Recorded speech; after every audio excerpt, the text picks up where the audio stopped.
Welcome back to another episode of George in the Jungle. I am Aaron Smith, joined by my colleague, never thought I'd get to say that, George Vogel.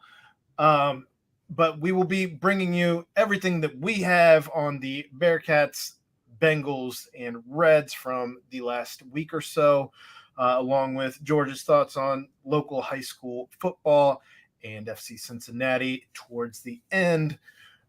But without further ado, George, what a weekend it was. Yeah, lost weekend. We're not too used to this in recent years in Cincinnati. It's been, usually it's been happy-go-lucky weekends for us, but this one, yeah, I'm in the jungle, all right. I want to go deep into the jungle and get away from Ravens and Red Hawks and any other bird. Poke my eyes out. I mean, that was just a brutal weekend, and I couldn't believe. I mean, as I sat there at Nippert Stadium. And, you're thinking, okay, they'll pull this out. They'll find a way. They're going to kick a game-winning field goal, and UC escapes with their lives once again and blocked. I'll tell you what, number one, the first thing that struck me about the whole debacle is give it to Chuck Martin and his coaches, because I think he poked the UC coaches right in the eyeballs. I mean, I think he got the best of them on several fronts. And that's not to demean and get on this fire the coaches, man. No, not at all. But, that first play of the game, first play from scrimmage, all right? You're UC. Who you got to cover for Miami? Who do you have to make sure doesn't beat you? Laverdane. Yeah, that's probably who you should probably. And so UC's got, if I saw the play correctly, and believe me, I went back and watched it several times on the ESPN Plus. I tortured myself today looking at it again.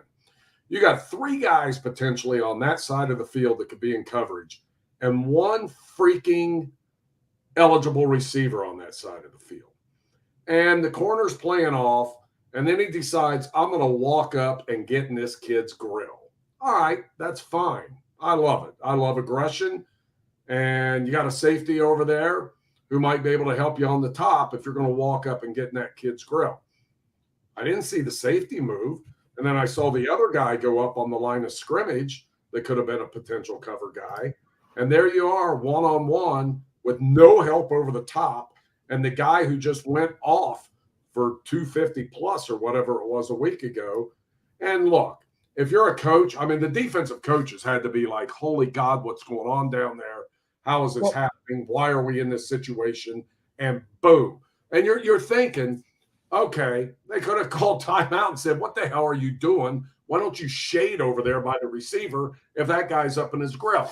But, you don't call a timeout. You think, okay, Gabbert's not going to lay it in there. Our guy might have tight enough coverage. It's not going to be a completion. Well, we saw what happened. Isn't that payback, though, for what Cincinnati did to Miami just 2 years ago when Tyler – supposed to let it happen. When Des Ridder goes to Tyler Scott, right? Shot one-on-one out of the game with your best guy, the only guy we got to worry about. I was dumb. When I saw that safety having to run the cover-up ground, I'm just like, dear God, if he hits this pass, they're not stopping it. He can't get there, and he didn't get there. That sucked. And then you go to the last play, almost the last play of the game from scrimmage and regulation with the blocked field goal. And you got an overloaded right side for UC. And, the kid blocks down when someone else should probably block out, and he should make sure that corner man ain't getting there.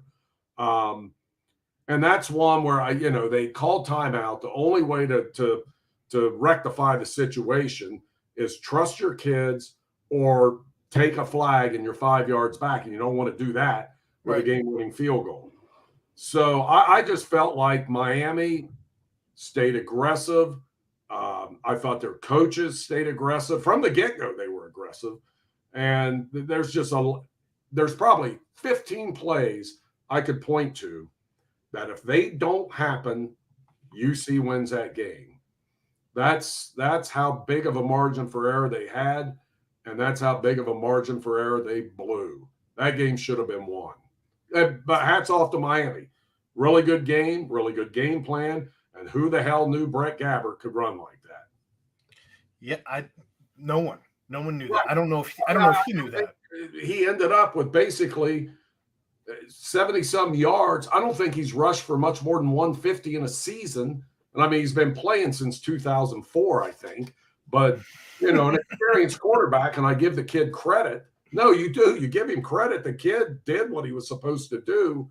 But, yeah, I just feel like I don't know what was going on with some of the stuff UC did from a coaching standpoint, alignment standpoint. There's just, like I said, there were 15 plays go one way or the other. I mean, that one time, Gabbert's, what were they, like third and a mile? And I think it was 3rd and 15. He scrambles for 10, 4th and 5, and then he scrambles for like 26. I've got your stats for you. 75 yards for Gabbert rushing in that game. For his career, 210 carries, 407 yards total. Yeah. Including I don't know if that's including that. I'm assuming it's including that. What his 2023 total currently stands at 20 rushes for 71 yards. So he had -4 coming in. So there you go. But hang on. I got more here. Three of those seasons. You're really going to get me mad. 3 of those seasons he finished with less than 75 at 72, 58, and Okay, 55. there you go. And That's one of what those I'm talking seasons, about. one of those seasons he finished with 151. So there we go. He got half of his career high season total in that game. And you give him credit. And I heard Coach talking today, and he's absolutely right. But I saw this during the game. It's like your defensive linemen are getting too far up the field and allowing this kid to scramble. Yeah, it's like don't do that. I mean, you got to. He did say don't do that. He did mention that they need to converge more on the quarterback instead of just getting past the offensive lineman and not knowing exactly where to go, or also filling the gaps and stacking the gaps, which is something that apparently they've had some issue with. You listened to him. Big issue Saturday. Clearly, you listened to the presser today. I asked Chad this on the nightcap tonight already, but I'm going to ask you the same question.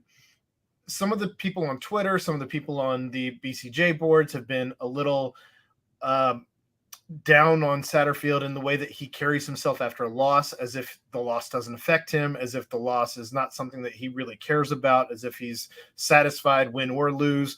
I didn't get that sentiment at all. I'm curious as to what your thoughts are, having heard plenty of coaches. I don't get that sentiment.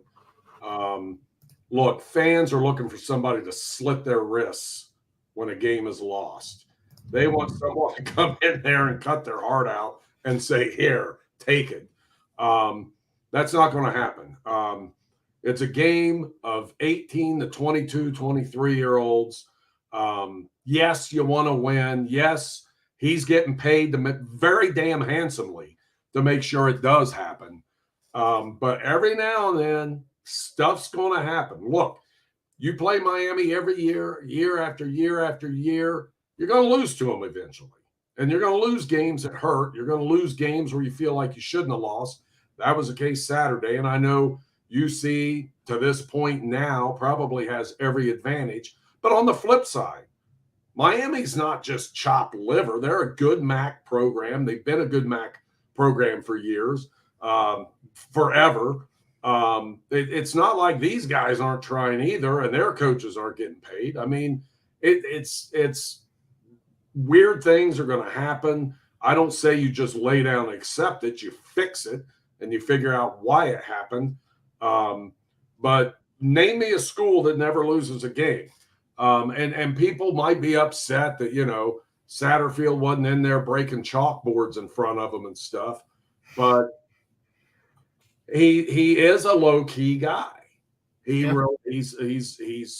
But apparently from people close to him, there's a fire that burns inside.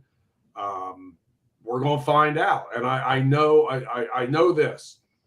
If he didn't have that Louisville tenure in there, people might look at him a little differently. But I get the second guessing or the let's say the reluctance to warm up to him and say he's our guy based on what we saw out of Louisville during his tenure there.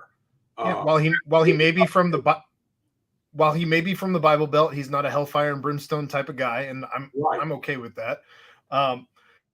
First time they've lost though since the last loss coming in 2005. They had won 16 in a row. Miami rang that victory bell in the locker room. They had not left even after the Cincinnati pressers were done and over with. They were still ringing the bell in the locker room, the visitors' locker room, still on the field visiting with friends and family, obviously, with the rivalry being so close. Plenty of friends and family, I'm sure, local. But I don't know. What do you do if you're Scott Satterfield? You know what this means to the fans. You have to know. He's not a stranger to rivalries. You have to know what this means to, especially if you're going to continue to bring in hometown heroes, and as far as your players that you're bringing in. What do you do going into next year when this rivalry comes back around that maybe you didn't do this time around to try and get, especially if you have more transfers coming in, to get everybody hyped up as much as the fans and the local kids are? Number one, the first day of summer practice, when those dudes show up on campus before they go to higher ground, you have that schedule and you circle that damn game. And you say, this is as important as anything we're going to do this season. It's not, but you tell them that. And you say, that's a game. Now, week one, I don't know who they're going to have next year, week one. I don't know how the schedule falls yet. But that's a circle game. It's got to be that for Scott Satterfield from now on and not let that happen again. Can you imagine if he loses that game next year? No, I can't. Well, what would you say? How bad would the fan base be you lose to Miami 2 years in a row? I'm still struggling to piece together how the hell you lose a game with 550 plus offensive yards and 30 plus, or at least 30 first downs, seven trips to the red zone. Like, oh my God, it's amazing. I know those guys, those coaches are pulling their hair out over this. I know they're dying. I mean, you know, those plays inside the 10. Okay, they were inside the 10 from the get-go. Eight trips to the red zone, just to be accurate. Hey, Chad, what's up? I had 8 trips to the red zone, just to be accurate, not 7. So yeah, there were a bunch of plays run inside the 10-yard line too. 17 plays inside the 10-yard line. And they got 1 touchdown from Kiner, and they got 3 field goals, and that's it, right? Yeah. That's 17 plays inside the 10. To me. And it's unbelievable to me that, you know, you're a Cincinnati team going against a MAC team. You got to be able, I mean, when you're down there, when it was, what was it? 3rd and goal at the 1, and then you get stopped, and then it's 4th and goal, you get stopped again. You can't let that happen. There's got to be something you have in your bag. You have to win. Individual matchups, you have to win. If you're an offensive lineman, you got to run over the guy in front of you. Absolutely. And drive him into the end zone. And I don't know the answer to this, but you know, they stayed in shotgun the whole time, and I guess maybe you never get under the center with Emory Jones, because I know there are quarterbacks like that who flat out just don't operate very well under center. But when you're down there and you got to stuff it in there, you got to do that.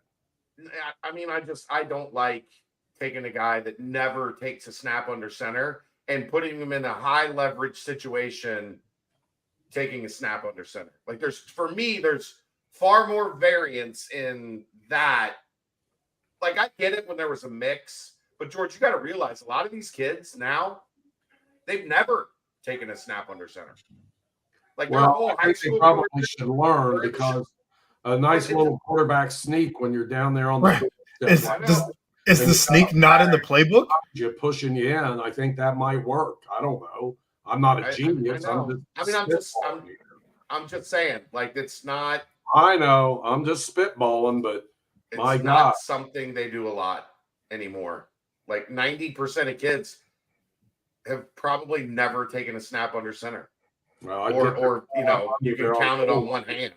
and figure it out, because to me, when it was that third down and they're right on the doorstep, you got to get up under there and you got to make it happen. Well, if you're putting in Juwan Briggs and Dante Corleone, you run the Philadelphia Eagle quarterback sneak, and you have them be the guys pushing you by your ass over the line. Thank you. Those are giant men. Who is stopping that? Is No a one. MAC defensive line going to stop that? Well, they stopped everything, so I don't know. I don't know. Well, I mean, you're pitching it out for two guys to beat. I know you want him to beat one, and he didn't beat the one, but then he was going to have to beat it. There were two guys there when he pitched that fourth down ball to him. Well, and the line moved right, and he countered left, and Correct. I don't know what. Why the hell would you counter left if you're supposed to beat these MAC guys? I don't have an answer for that. I don't either. That's why we're not paid as coaches. Clearly, we are. Well, they know more football. I mean, I they've forgotten more than I'll ever know. But it just didn't look right to me. It didn't feel right, and I just felt like that series early in the game where they had a chance to just boom go up 14-7, establish something, get them back on their heels a little bit, and all they did was gave Miami all the momentum in the world to have a goal line stop against a Power 5 team. I thought that hurt me too. Want me to keep going? Now, Xavier Henderson, he had a great game. He was targeted 13 times, hauled in 12. He did have a career high as far as receptions went. He had never had that many. Didn't quite get to his yardage high in his career, but clearly that is a comfort blanket for, as I've been saying, even since I saw him in camp working with Emory. Clearly that is his comfort blanket for Emory. It's Xavier Henderson. I'm perplexed as to not going to him in the end zone at all. Yes. Being that you did have such success going to him, especially on the one drive where there was only one pass that went to anybody else. It was a drop by Evan Prater where it was fantastic coverage. Prater looked to have caught the ball on what may have been an errant pass. It looked like what may have been an errant pass. Prater played it well, and well done on the defense for breaking that up. But everything else on that drive, I think it was 8 passes or so, 7 or 8, went to Xavier Henderson on that drive. And then, again, you get into the red zone, and you don't go to the guy who you've gone to the entire drive. I'm still trying to make heads or tails of that. Yeah, I'm not sure either. And so he was 12 of 13, Jones was, throwing to Henderson, yeah. To everybody else, 7 of 20. That's 7 of great. 20. That's something's going on there that needs to be worked out, because obviously he has the connection with Xavier, but they got to figure out the rest of this thing. And you know what? I would have just kept throwing to him. I mean, I would have just kept throwing to him. And yeah, he was down in the red zone. I'm not sure what was going on there. I don't know. I just know that it didn't look right. And and another thing that bothered me. Here's another one. Now, UC got the ball back on a turnover. Mm-hmm. But, Emory Jones is a quarterback. You're going to make mistakes. But he missed that deep shot. And I don't think that was to Henderson. It was someone else. It was to D. Wiggins. D. Wiggins, yeah. D. Wiggins. Wide open. You can't miss that.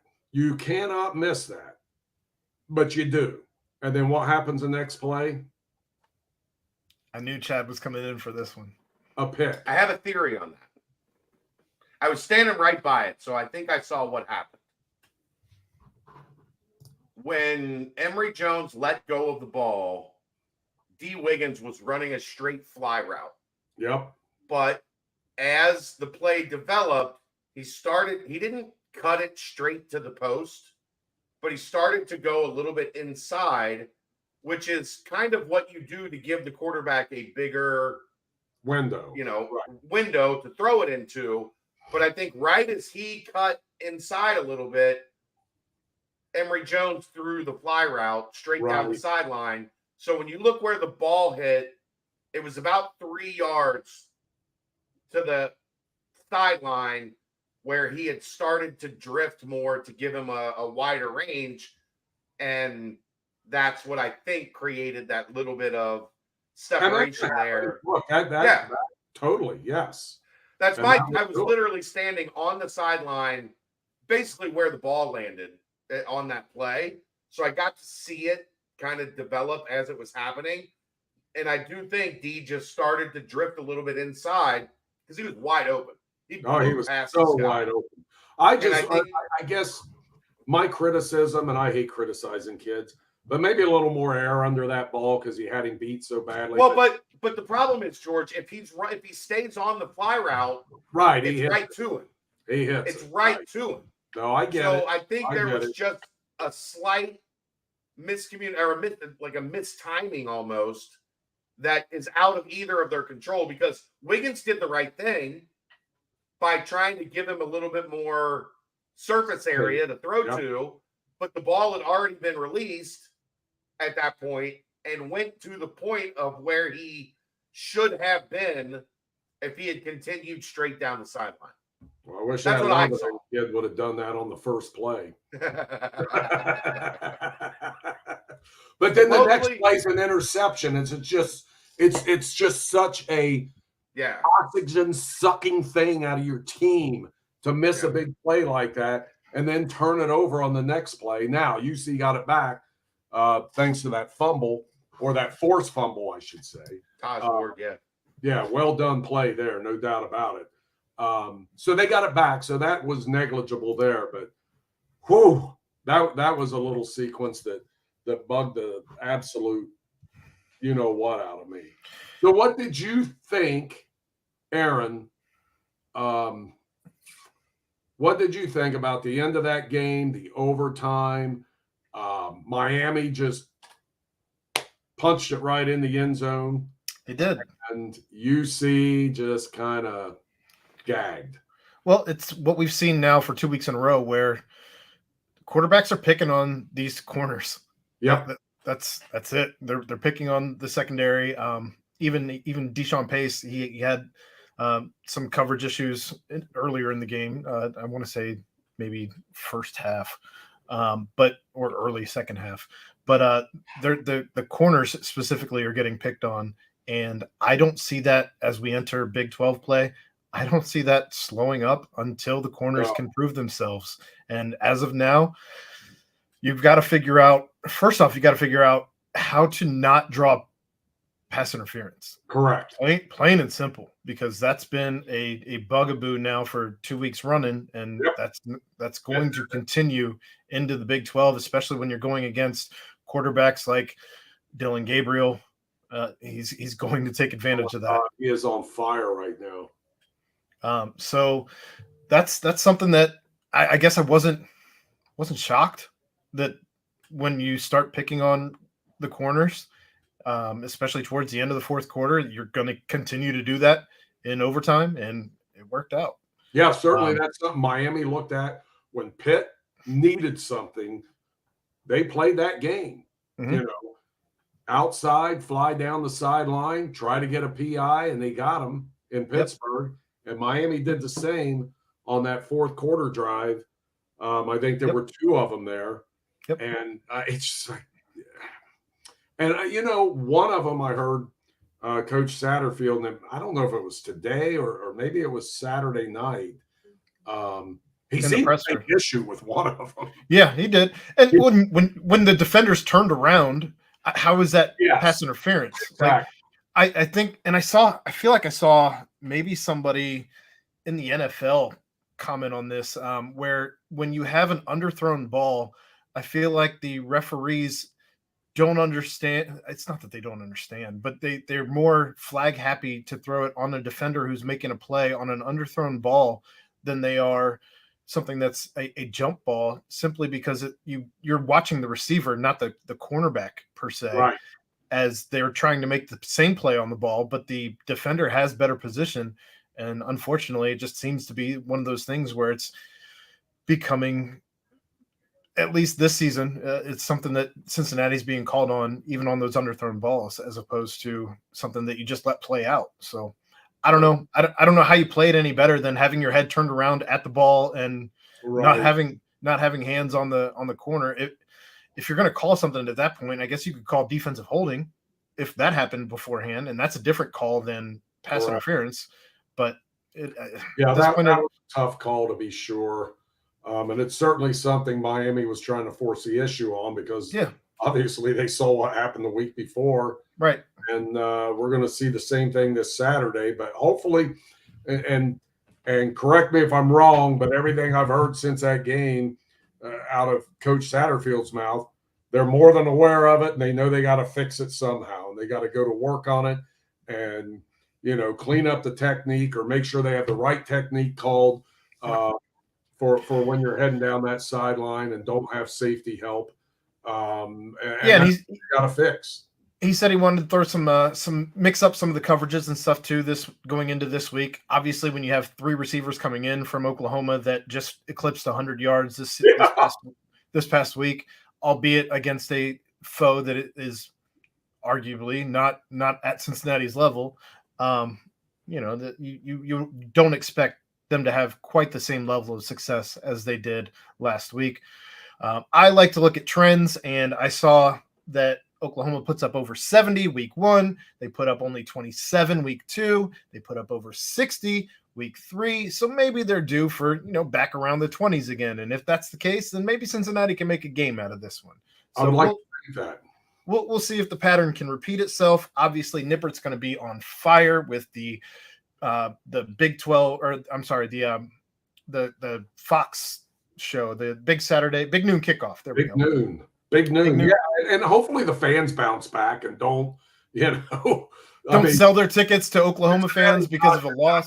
Bearcats aren't used to losing football games at home. I mean, it hurts when it happens, but you also got to know if they pull something off this Saturday, last Saturday don't mean nothing. Nothing. Because they're off and running if they can do that. And look, I'm going to say this. SMU played Oklahoma very, very tough. I think it was like a 14-11 game in the fourth quarter, early in the going into the fourth. Yeah. Yeah, they were playing with them.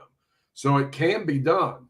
Oklahoma's offense is somewhat on fire. Certainly Dylan Gabriel is. He's completing over 80% of his passes or something stupid like that. He's the Big 12 Offensive Player of the Week after that performance against Tulsa. Well deserved. Yeah. Nick Anderson, newcomer of the week, the wide receiver, one of the 3 to have over 100 yards receiving. I guess, he's playing for the first time, a redshirt freshman. I got a really stupid, worthless bit of trivia on him. Okay. He went to high school at Katy High School in Texas. Who else went to Katy High School that you know? I can't answer that for you. Andy Dalton.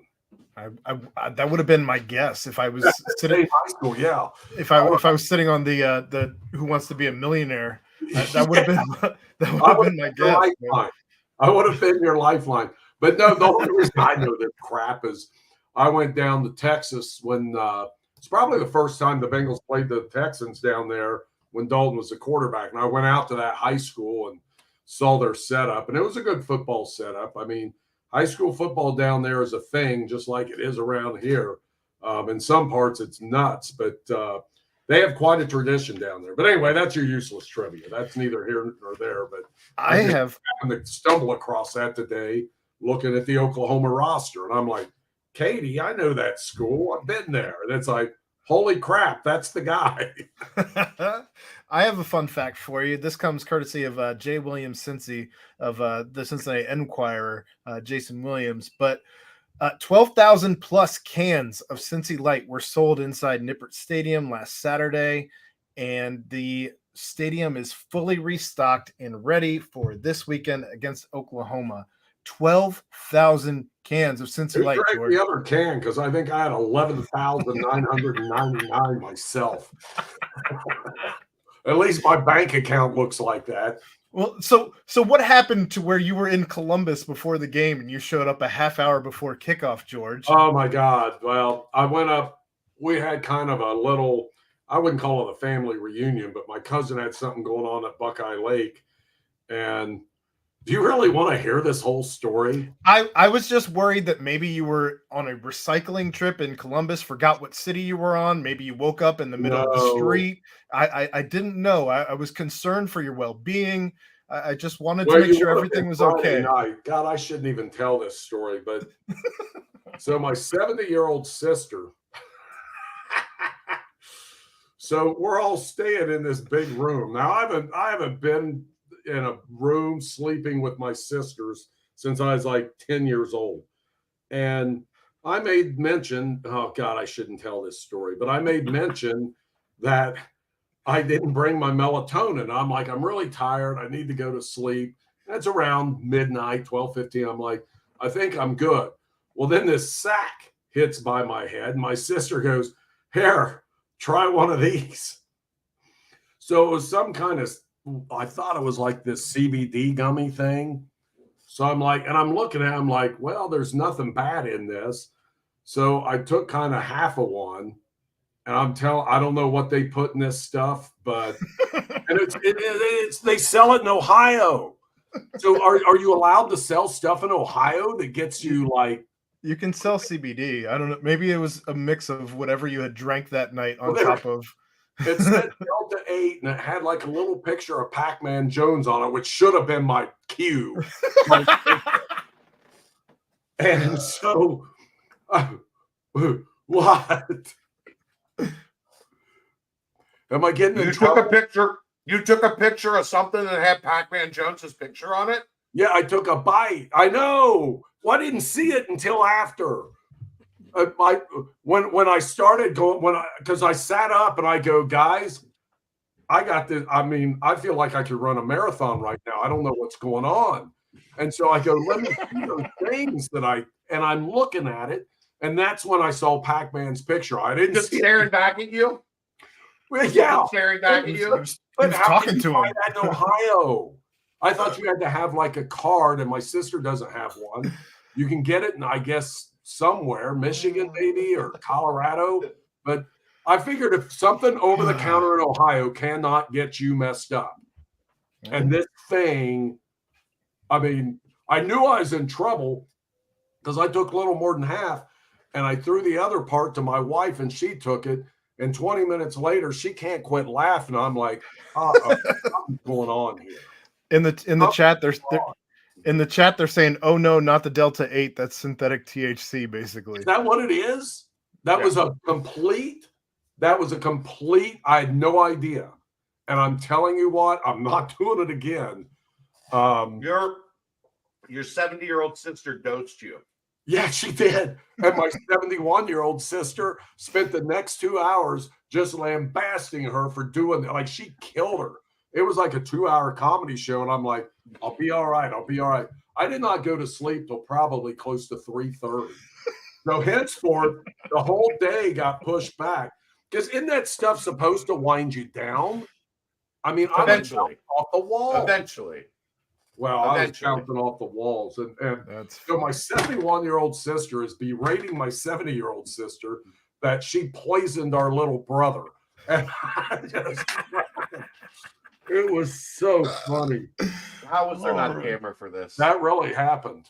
Really happened. Well, so henceforth, our day got kind of shoved back. I'm just glad you're okay. Yeah, it was. So people know what this Delta 8 is then. Apparently. Like, that's a thing.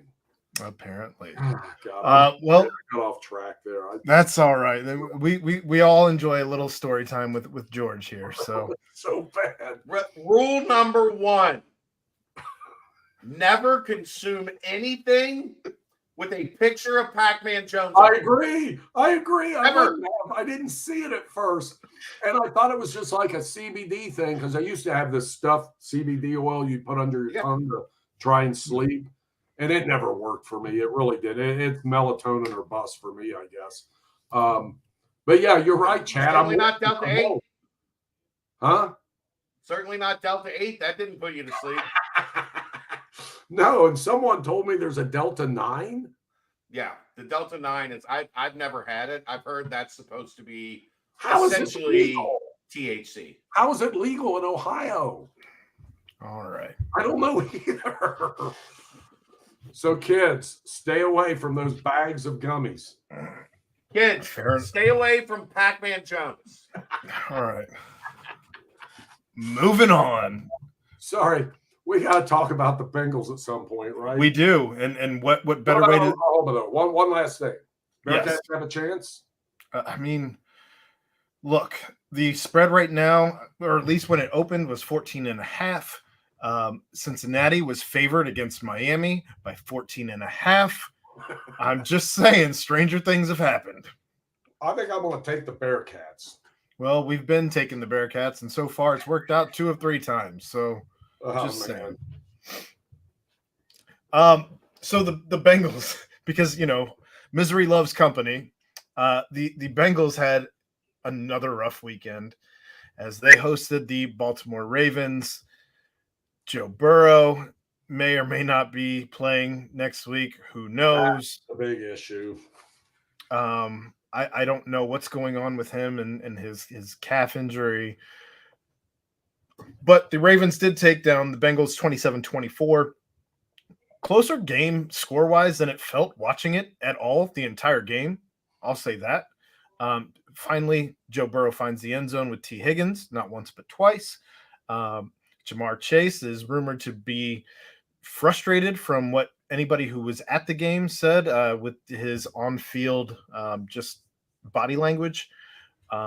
I know he did mention, I believe today, that he wants them to take more deep shots. I don't know how you do that when Burrow's taking plenty of shots himself. So I don't think that's an indictment on Burrow, but more an indictment on the offensive line, which has struggled in 2 games against conference foes. But Joe finishes 27-41, 216, 2 touchdowns and a pick. Not a good day at the office for the newly signed quarterback. Joe Mixon has looked great in the minimum opportunities that he's been given the ball.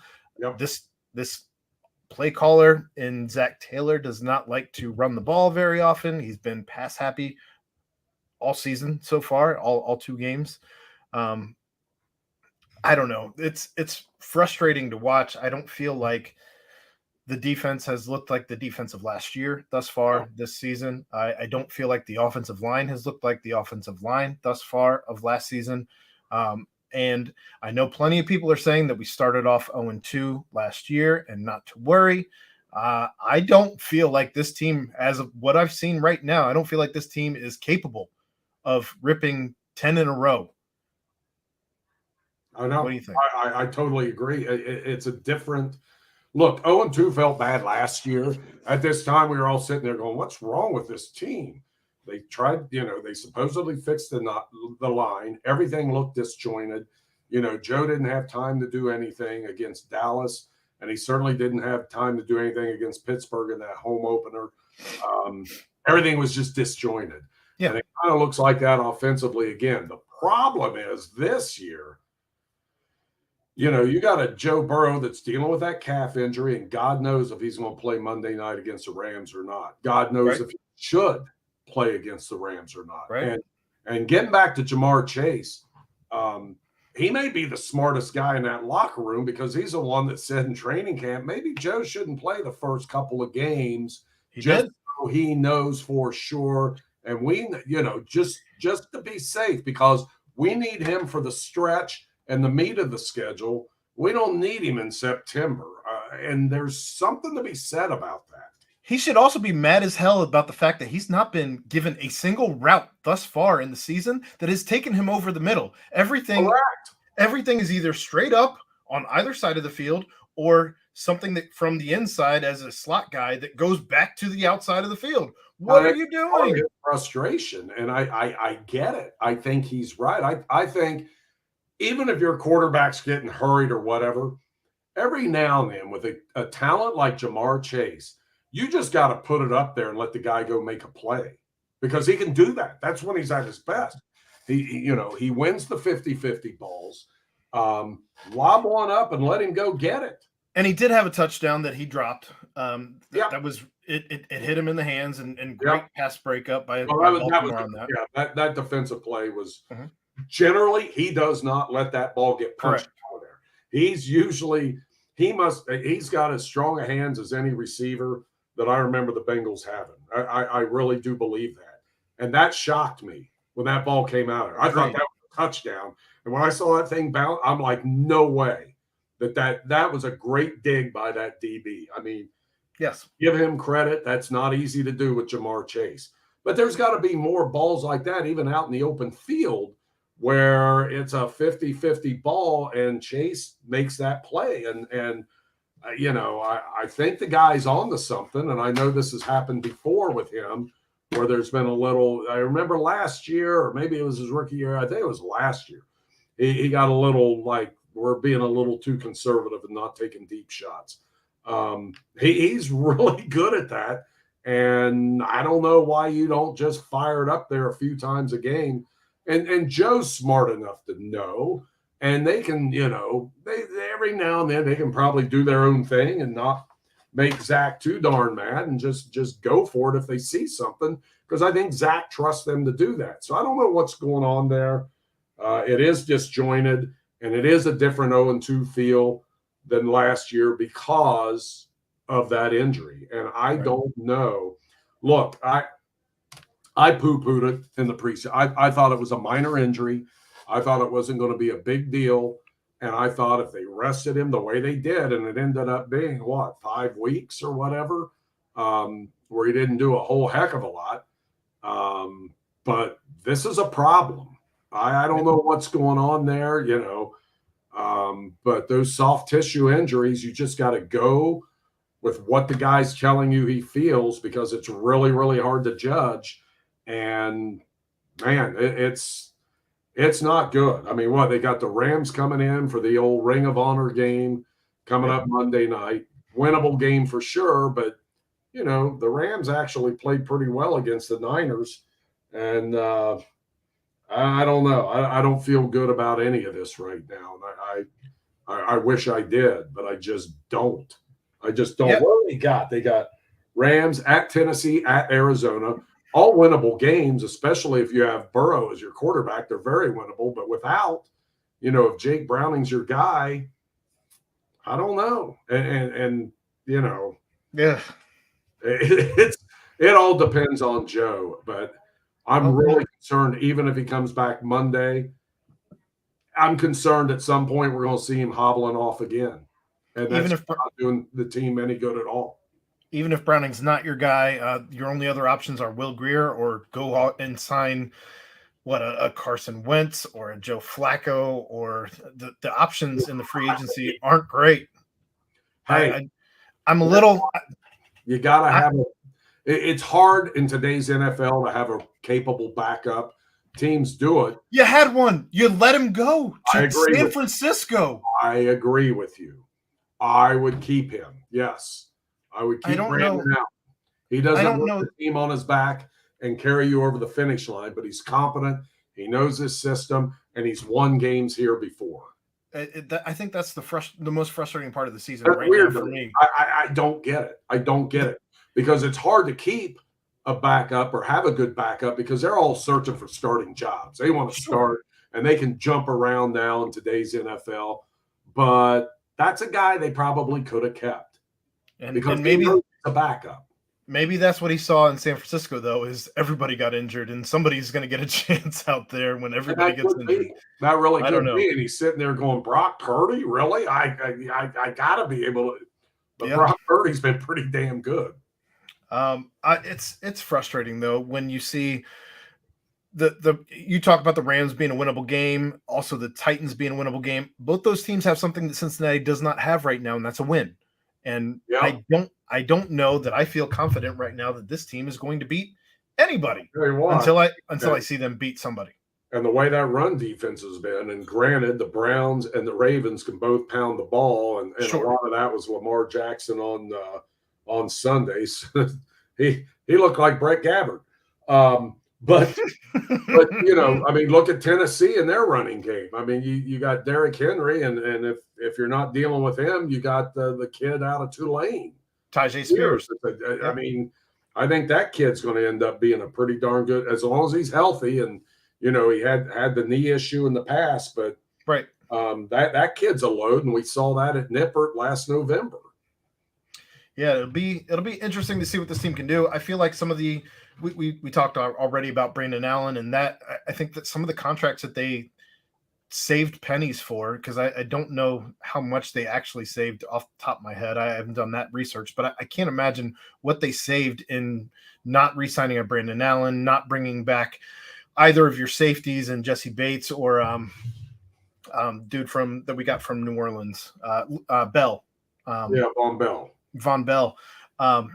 Not bringing either safety back.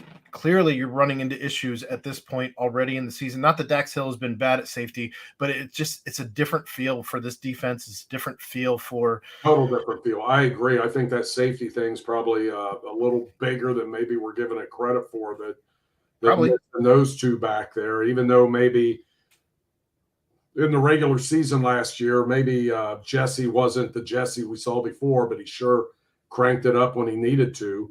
And he's been on fire in Atlanta thus far. No, I know. I think that that's a loss. That is, and how much that plays into what's going on with them getting gashed in the run game, I don't know. But something I'd imagine it have some effect. Yeah, I'd imagine it has some effect. Not having a heavy hitter like either Jesse Bates or Von Bell brought the wood, man. Yes, he did. Von Bell was a hitter. As Smith Schuster, but he was a hitter and is a hitter. And I love having a thumper back there. Well, I guess the only things that we have going into this week with LA is first off, Matt Stafford is full of shit, saying that he was not on the same page with any of his receivers because he felt old in the locker room or what, I don't know, whatever he was talking about. That was weird. He's definitely been on the same page with guys named Puka and Tutu, doing just fine with Puka and Tutu. Guys that he's known for about 6 months. Right. So I'm putting nothing into anything that Matthew Stafford says. They feel good enough that apparently Cam Akers is on the trade block. They feel good enough about this team. Sean McVay is not afraid to make a trade at any point in the season. So we'll see how that unfolds. But I don't feel good going into Monday night. We know that historically Cincinnati does not play well under the lights. And so the last time there was a game under the lights, I believe, was Buffalo. And Jesus, that couldn't have gone any worse. Oh, my God. Yeah, that was one of the most bizarre nights ever. In Bengals history. But hopefully this one goes better. They got the Ring of Honor ceremony with Boomer and Chad coming back, so that'll be cool. Yeah. I guess they're doing the white thing with the white helmets, jerseys, and pants. Yep. Hopefully it works out for them. It's going to be a lot of fun to watch and see, and there's going to be a ton of anticipation. What's that number, like 2.5 or something, too? I was just looking that up, actually. Currently, it's at 2.5, according to Caesars. The ESPN FPI gives Cincinnati a 65.3% chance. I don't put any stock in any of that this season because it's been really wrong thus far. And I'm surprised there's a line out there like that with Burrow being iffy, Vegas always knows more than any of us do, so there is that. That all being said, playing then, right? Until he isn't. He was reported to be walking around the locker room today without anything that looked like a limp. Yep, I saw that. So there's something to be said for all of that. One last thing on the Bengals that I did want to ask you about.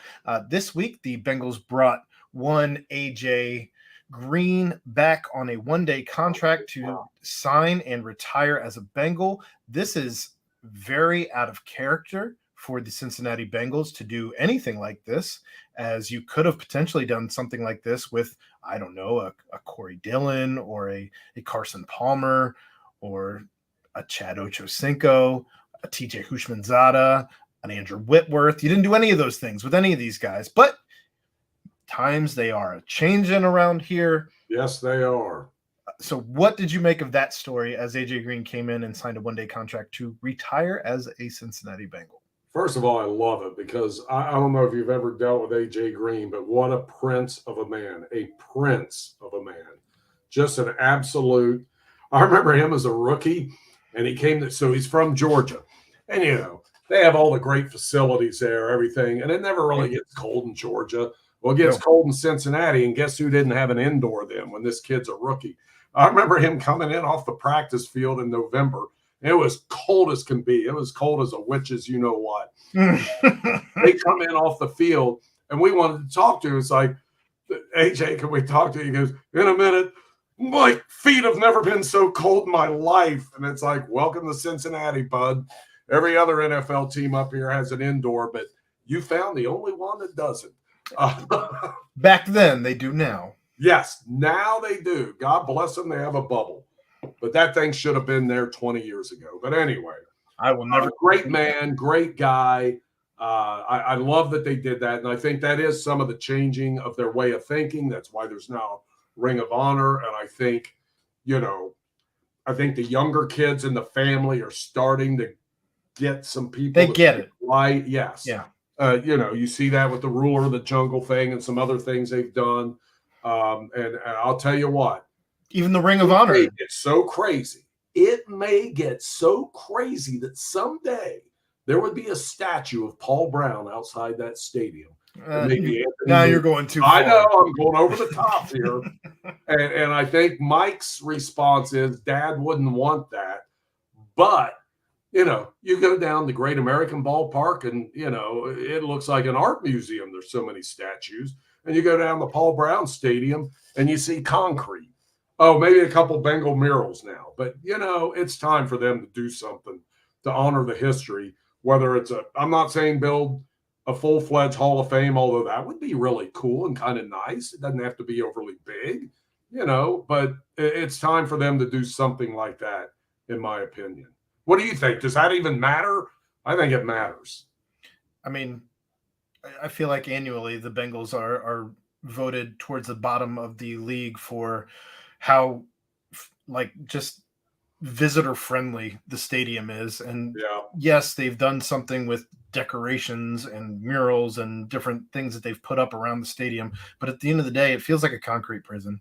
Correct. And the more that you can do to make it feel like something actually happened here, I think is nothing but a good thing. Whether Paul Brown wanted to be memorialized in a statue or not, I think that's neither here nor there at this point. It's not necessarily for the man, as it is for the fans, as it is for the history of the program, as it is for people who are coming through to be able to tell the stories about, I remember that guy coaching. And those people are even numbered at this point with Paul Brown. Exactly. So you're running into trying to catch up with history, much like the Bearcats are with their Ring of Honor that hasn't been updated in who knows how long. Go down to the Reds game and you see people out of town in Cubs jerseys taking pictures with Joe Morgan's statue or Johnny Bench's or Pete's or whoever, with Nuxall statue. You see people taking pictures with that.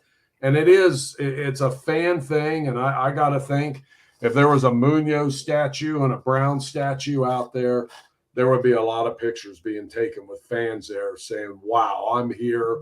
And this is part of this franchise and this history. Well, and you want the Cincinnati Bengals to be taken seriously when it comes to Hall of Fame votes. But if you aren't even taking your own history seriously, how do you expect the voters? Riley out there too, no doubt about it. So how do you expect the voters to take it seriously? And again, granted, they are starting to catch up to that, but with the Ring of Honor and some certain things, but you have to start taking your own history seriously before you can expect others to take your history seriously. Well said, Aaron. I totally agree.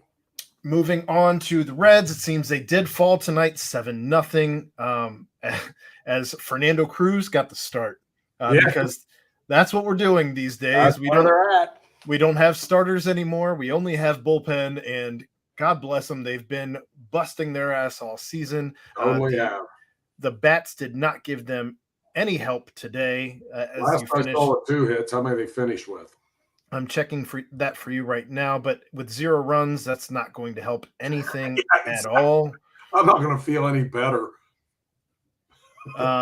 They finished the day with a grand total of 4 hits on 30 at bats. Not great. Not great. It's a scramble. It's a mad scramble. They still have a chance. They can still pull this off. Connor Phillips gave him good innings last night starting. Hunter Green starts tomorrow. After that, it's back to the drawing board. And it's pretty much whoever can get out of the tub and make it to the mound. I mean, this has been look, there's David Bell detractors, and I get it, but my God, what he's been doing down this stretch and juggling things, and they're missing Matt McLean now. India comes back. De La Cruz isn't hitting worth a lick since the end of July, basically. Correct. They've been up against it. Hopefully he catches fire in these last couple of weeks, and that'll be enough to get him over the top, because I would love to see them in a 3-game series in the wild card round. I don't care if it's at Milwaukee. They're due to beat Milwaukee. I just want to see them make it. I really do. Well, the Cubs are well, but I want to see it. The Cubs are currently up 5-1 against the Pirates. The Giants in the bottom of the third. I don't know if there was a rain delay in Chicago or what, but that's a for be 10 o'clock and that game to only be in the bottom of the third. That's wild. Giants are up 2-1 against the Diamondbacks. There was a rain delay to start that game. It didn't. I think it was like an hour. Took about an hour to get it started. Giants are up 2-1 against the Diamondbacks, and the Marlins beat the Mets tonight 4-3. So essentially, everything that you want to happen went the other way, and that's just kind of been a theme for this weekend. Sounds like the weekend, right? Last night was good at the stadium, though. It was. Game last night. I went down there and watched it and had a great time, and it was, Joey Votto had a well-timed 2-out hit. It was a lot of fun. I got a kick out of Will Benson. He hit the one ball. He got robbed of the homer. Next time up, I'm sitting there thinking he needs to hit one where they can't rob it this time. And he just belted a no-doubter as soon as that thought entered my mind. He belted a no-doubter. So that was a fun game last night. But hopefully the old boys find a way, because that would be a lot of fun in October. They currently stand 79-74 as of this very moment in time. They are a half game back in the wild card, as Chicago has not finished their game yet. Arizona has not finished their game yet. San Francisco sits behind them 2 games. Miami has passed them to tie for the wild card spot, or one of the 2 wild card? How many wild card spots? Three spots. So they're tied with Chicago right now. Yeah, it's going to be a scrum. It's going to be. It is. I'm all for the Reds being able to have meaningful baseball. Absolutely. We're coming up on. I thought it would happen this year. I really didn't. We're coming up on late September, so it's not even mid-September really for maybe another day or two. But I don't know. You have Graham Ashcraft going down for the rest of the year, and that one hurts. He's been nothing short of a bulldog the entire year. He's given you all he's had. Yep. Already had Lodolo out for the year. You have Andrew Abbott on fumes pitching. If they're in a playoff game and they have to have a bullpen game. I don't. How do you not? What else are you gonna bring? Are you gonna bring? I guess you have to keep Phillips up here. The first time in the history of baseball that there's been a bullpen day for a playoff game. I would guess you'd have to keep Connor Phillips up. You'd right. They would have to do that. Potentially bring up Spires again. I know. Unless you want to go really off the wall and bring in the kid from LSU that you drafted. Or the kid from Wake. I don't know what any of those kids. Who's left at this point? I don't think they've scraped the bottom, and by golly, they're still scrambling. I firmly believe that the only reason that the guys who are in high A, double A at this point that they're bringing up to the bigs is because there's simply no tape on them, and the tape they have has been shot from like a Nokia phone. It's grainy. It's maybe a BlackBerry. It's grainy from a whatever you would expect a double A video camera to look I like. remember the BlackBerry shoot video. Maybe they did. I guess they did. I don't know. I can't remember. I think they did. Yeah, they may have. Wasn't good. I didn't use one until they were already out of vogue. I was like 2 generations behind on cell phones.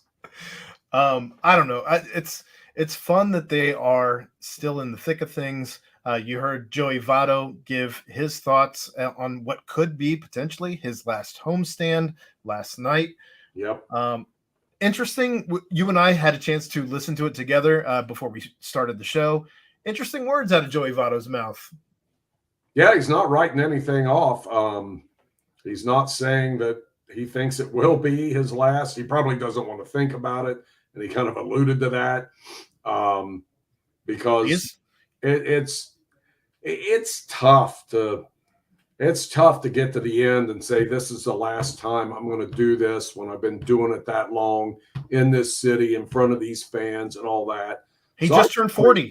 From he just turned 40. What, a week, 2 weeks ago, something like that. So he's no spring chicken at this point. No, that's old in baseball. That's old, and I don't know. That's another thing to watch in the offseason. They better get a couple good starting pitchers and just. I don't care if you can't have too many pitchers, right? Look at them this year. You can't have too many. So go get a couple. Their payroll is going to give them plenty of flexibility to do that. They got to go get a couple of veterans that are damn good, that can go deep, that can give you a lot of innings and take the pressure off all these young guys. And if a guy comes up and he takes over, fine. What the hell? That's even better if that happens. But they've got to clean that up. They've got to go get some guys. And then the Votto situation will be interesting to watch too. No way they pick up that option and pay him $25 million. No. But is he going to tell them I'll play for $7 million when you buy me out? I don't know. And then what do you do if you're them? You're kind of in a tough spot. But I think they got to move on. I mean, I just do. Either way, I think you're looking at $18 million in money that they didn't have one way or the other, right. To use to find some pitching that you have alluded to. But it will be extremely interesting to find out if they do anything in regards to keeping Joey around. I don't even know that he would necessarily rule out coming back in a coaching capacity, the way he just sounded like he wanted to be around these kids. But I don't know where you would even put him, maybe a hitting coach of some sort. I'm not really sure. I know Will Benson has talked about how the conversations he had when Joey was injured, when Will was up here, just the effect that had on him. So it'll be interesting to see what they do with Joey. If he sticks, there is that dynamic that you have to consider. And Lord knows they've had plenty of special advisors to the GM and all that in the past. So maybe special advisor. Isn't that essentially what the catcher that's been injured all year? I can't remember his name right now. It starts with a C. Casale? Yes, Kirk Casale. Isn't that essentially what he's been all year? Yeah, basically. Harry Larkin was one for a while. Johnny Bench, Eric Davis. I'm sure there's more. Probably Jose Rio. We can go on and on. There's been a lot of veterans that have been special advisors to the GM. And I'm not saying that's a bad thing. It's not a bad thing. It's good to have those guys. I remember going down to spring training and seeing Davis and Larkin there, and that was in Arizona. So that had to be within the past 15 years. But they were down there, and let me tell you something. Number one, they had a lot of knowledge to give these young guys coming up who were minor league players and had an impact on them. And it was a positive thing. It was a very positive thing to have, guys who have been there and done that and care about the organization. They're working with the players. It was very interesting, and I feel there's a lot of merit in that. I agree. 9 games left, though. Again, this Twins team is the only team that has a winning record in any of these remaining 9 games. The one left against the Twins, you can still win the series before you take the Pirates. 3 games against the Pirates, 2 games against the Guardians, and 3 to finish it out against the Cardinals. So it should be it's coming down. Quite a race. Yes. Again, just happy that they're playing. You can be mad at the upper management for the way that they've handled anything over the course of the last several years. But these players are playing their ass off, and I will never speak poorly against the players who do things despite payroll. Totally agree. It's been a fun season. Been fun to watch. All right. However it shakes out. Any last thoughts on this is the part of the show where you like to give your thoughts on anything you have, FC Cincinnati or local high school football? Still doing well, coming off that draw in Philly over the weekend. They're in a streak of 3 games in 8 days. They're at Montreal tomorrow night. Then they host Charlotte on Saturday night, but they're fine. They're doing well. Still only 4 losses on the season, which is amazing. And still an 8-point lead in the East. So they're cooking along. High school football, Chad's Lloyd Jugs, 5-0, baby. Going to be 6-0 after they play Newport this week, I would think. Other big games coming up. Let's see what we got here. LaSalle, Moeller, Elder St. X, GCL games. Highlands at Cooper in Northern Kentucky. Wentwood's at Anderson. That's a big one over on the east side in the East Cincinnati Conference. Taft at Withrow. That's coming up Saturday. And my game of the week, Coleraine at Lakota East, 0-5. Somebody's got to win. There you go. I felt like that was literally the way that you would have handled your promo on Channel 5. That was fantastic.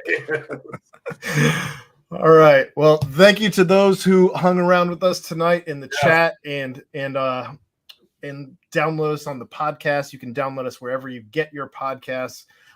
But for my co-host, George Vogel, I am Aaron Smith. This was another episode of George in the Jungle, and we will catch you next week, Tuesday night at 9:00.